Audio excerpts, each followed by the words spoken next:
আজকে হঠাৎ করে গেছিলাম মিমাপুদের বাসায়। আর মিমাপুদের বাসায় যেতে না যেতেই তো আমাকে টানতে টানতে নিয়ে আসলো বেলপুরি খাওয়াতে। কিন্তু আজকে ট্রিটটা দেওয়ার কথা ছিল আমারই, কিন্তু আমার মানিব্যাগটা পুরো ফাঁকা থাকার কারণে আমি গরিব হয়ে গেছি। তারপর তো মিমাপু আমাকে ট্রিট দিল এবং কি ঢং করা শুরু করে দিল তাই দেখুন। তুমি একটু ঢং কুমাই করো, আজকে বিলটা কিন্তু সব তোমারই দেওয়া লাগবে। সেটা না হয় আমি দেবো, তবুও আমি তোরটাও খাবো আমারটাও।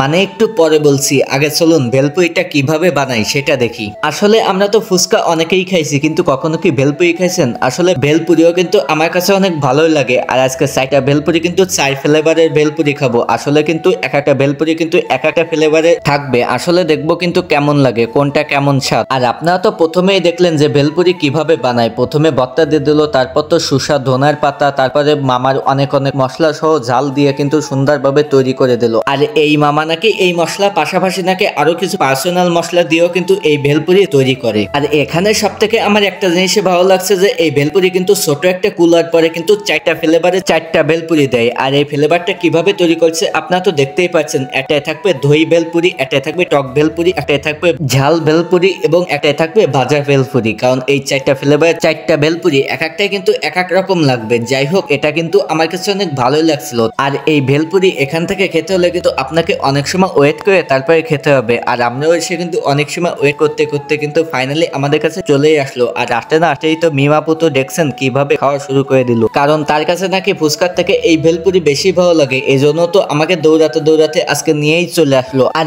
আপনারাও এই ভেলপুরি কে কে ট্রাই করছেন এবং ভেলপুরি কেমন লাগে সেটা কিন্তু অবশ্যই কমেন্টে জানাবেন। তারপর তো তার এরকম খাওয়া দেখে তো আমিও খাওয়া শুরু করে দিলাম। আসলে কিন্তু 4টা 4 ফ্লেভারের হয়ে কিন্তু এক একটা খেতে কিন্তু এক এক রকম স্বাদ লাগছিল। আসলে এটা কিন্তু আমার একটু বেশি ভালো লাগছিল। আর এই সাইডে তো দেখি মিমাপু আবার খেতে খেতে ঢং করাই শুরু করে দিল। আজকে আমি আর রিফাত চলে আসলাম ভেলপুরি খেতে। আজকে আমারটাও খাবো, সাথে ওরটাও আমি খাবো।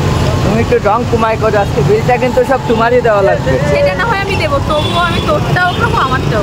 বিলটা আজকে তোমারই দেওয়া লাগবে। আমি কিন্তু 1 টাকাও আনিনি, আমার কিন্তু মানিব্যাগ পুরোই ফাঁকা। আচ্ছা ঠিক আছে। আচ্ছা ঠিক আছে। আর সে এইরকম ঢং করতে করতে থাকে তার 2 প্লেটই খাওয়া শেষ হয়ে গেছে। তারপরেও তো তাও হয়নি। তারপর তো আমারটা তুলেই খেয়ে ফেললো। মানে সে নাকি এখনো আরো 10 প্লেট দিলে নাকি 10 প্লেট খেয়েই উঠতে পারবে। আর এই কথা শুনে তো আমি তাড়াতাড়ি দৌড়াতে দৌড়াতে খাওয়া শেষ করে তো উঠে চলে গেলাম। মানে মেয়েরা যে ভেলপুরি আর ফুচকা এতটাই খেতে পারে আমি আসলে আগেই জানতাম না। আর জানলে তো আমি মিমাপুকে আনতামই না। যাই হোক, এবার চলুন এটা লোকেশন কোথায় সেটা জেনে নিই। এটা লোকেশন হচ্ছে দৌলতপুর কেন্দ্রীয় শহীদ মিনারের পাশেই আসলেই কিন্তু পেয়ে যাবেন আপনারা এই ভেলপুরির 4টা 4 ফ্লেভারের। আর এখানে কিন্তু আপনি বিকাল 4টা থেকে রাত 10টার মধ্যে আসলে কিন্তু পেয়ে যাবেন এই 4টা 4 ফ্লেভারের ভেলপুরি। যাই হোক, আমাদের আজকের ভিডিওটা এই পর্যন্ত। তাই যারা ইউটিউব থেকে দেখছেন ইউটিউব চ্যানেলটি সাবস্ক্রাইব করবেন। আর যারা ফেসবুক পেজ থেকে দেখছেন পেজটি অবশ্যই ফলো করে দিয়ে যাবেন। দেখা হবে পরবর্তী কোনো নতুন ভিডিওতে। সবাই ভালো থাকবেন, সুস্থ থাকবেন। বাই বাই, আসসালামু আলাইকুম।